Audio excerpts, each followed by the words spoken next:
সুপারিশ করে জান্নাতে নিয়ে যাবে এবং কিয়ামতের ময়দানে আল্লাহ তাআলার সাথে তর্ক করবে। আন আনাসিন ক্বালা ক্বালা রাসূলুল্লাহি সাল্লাল্লাহু আলাইহি ওয়াসাল্লাম সূরাতুন ফিল কুরআনি খাসাম্মাত আন সাহিবাহা হাত্তা দখালাতহুল জান্নাহ তাবারাকাল্লাযী বিয়াদিহিল মুলক। রাসূল করিম সাল্লাল্লাহু আলাইহি ওয়াসাল্লাম বলতেছেন, হযরত আনাস রাদিয়াল্লাহু তাআলা থেকে বর্ণিত হাদিসটি, উনি বলতেছেন কোরআন শরীফের মধ্যে এমন একটি সূরা রয়েছে যেই সূরাটি পাঠ করলে সূরাটি তার পাঠককে সুপারিশ করে জান্নাতে নিয়ে যাবে। সেই সূরাটি হচ্ছে তাবারাকাল্লাযী, অর্থাৎ সূরা মুলক। 29 পারার মধ্যে কোরআন শরীফের 29 পারার মধ্যে সেই সূরাটি রয়েছে। এই সূরাটির আরেকটি নাম রয়েছে সূরাতুল মুনজিয়া, রক্ষাকারী।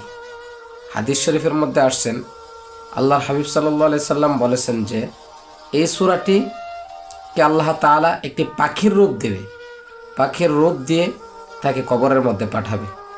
যে ব্যক্তি পাঠ করল এশার নামাজের পর তার কবরে পাখির রূপ ধরে আল্লাহ তাআলা এই সূরাটিকে পাঠাবে।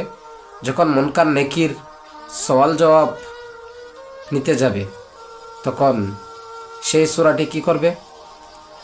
সওয়াল জবাব থেকে তাকে রক্ষা করবে এবং পাখিটি সূরাটি পাখি হয়ে তার বুকের মধ্যে বসে যাবে। তখন কবরের দুপাশের মাটিকে বলবে, হে কবর, তোমার যদি হিম্মত থাকে তাহলে তুমি তাকে চাপ দাও, আমি তাকে রক্ষা করব।